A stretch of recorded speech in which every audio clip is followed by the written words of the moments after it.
Bonjour Madoulien, bonjour Madoulienne, je suis très heureux de vous retrouver aujourd'hui pour vous évoquer Pompoko, produit par le studio Ghibli et réalisé par Isao Takahata, le cinéaste du Tombeau des Lucioles. Le film est sorti en 1994 au Japon. Il est désormais disponible dans une superbe copie restaurée à partir du 19 avril grâce à Wild Bunch Distribution.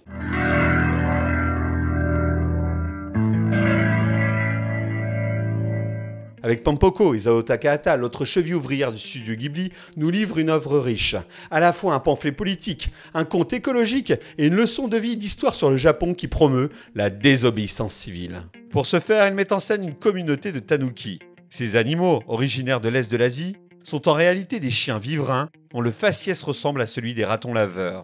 Il faut savoir que cet animal est considéré au Japon comme un yokai, un esprit de la forêt connu pour ses attributs disproportionnés et possédant des pouvoirs magiques. Concernant leurs attributs disproportionnés, Takahata insiste, non sans humour, sur leur coucougnette et l'élasticité remarquable que le tanuki peut parfois utiliser comme arme de guerre.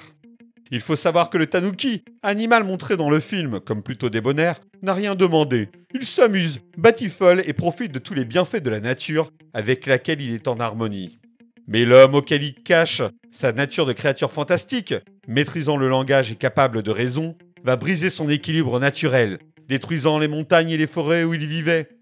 Le film va s'inspirer pour son histoire d'un projet urbain qui a vraiment existé dans les années 60, connu sous le nom de la Nouvelle Tama, et qui s'est avéré au final au Japon un écocide. Le récit du film est celui d'une communauté de tanuki qui entre en résistance. Le film devient alors un réquisitoire contre un Japon qui a préféré opter pour le productivisme et la consommation de masse, au détriment de son espace naturel et de ses légendes. La grande force de Takahata, tout comme Miyazaki, est de nous livrer des œuvres avec différents niveaux de lecture. Si vous avez vu Mes voisins les Yamada ou Le Tombeau des Lucioles, vous connaissez l'aisance de Takahata pour mêler la tragédie et la comédie. Pompoko n'est pas un simple film à charge contre les hommes, qui ne sont pas si différents des tanuki pour certains de leurs comportements.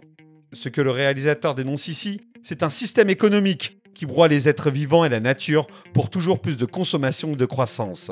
C'est un système libéral carnassier contre lequel il sera difficile de lutter pour nos pauvres tanuki. Ces derniers essaieront bien d'étudier les hommes devenus leurs ennemis par le biais d'un vieux téléviseur récupéré dans une décharge. Mais comment comprendre l'être dit civilisé quand on est une créature magique vivant en harmonie et en liberté dans la nature et que l'on se retrouve face à des êtres emprisonnés dans des blocs de béton, appelés villes et soumis à vie à un système où ils ne doivent que travailler sans relâche et consommer. Nos tanuki, agissant comme des yokai, créeront à un moment une parade monstrueuse pour faire arrêter le chantier et faire quitter la ville à ses habitants afin de récupérer leur espace naturel. Mais là encore, ce sera un échec. Pour le réalisateur, la race humaine n'existe plus depuis qu'elle s'est coupée de la nature et de ses traditions. L'homme a été remplacé par un citadin dont l'argent est la seule religion et référence morale, à l'image du personnage dirigeant le parc d'attractions. Même si le combat des tanuki n'aura pas été vain et a finalement permis aux hommes de prendre conscience de l'écocide lié à l'urbanisation, Isao Takahata, cinéaste des marginaux, ne se fait guère d'illusions sur le devenir de nos sociétés.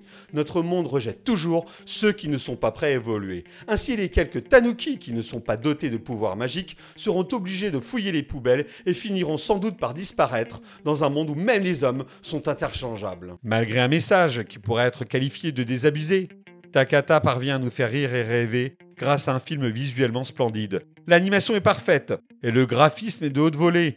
Nous assistons à du grand art, comme toujours chez le studio Ghibli.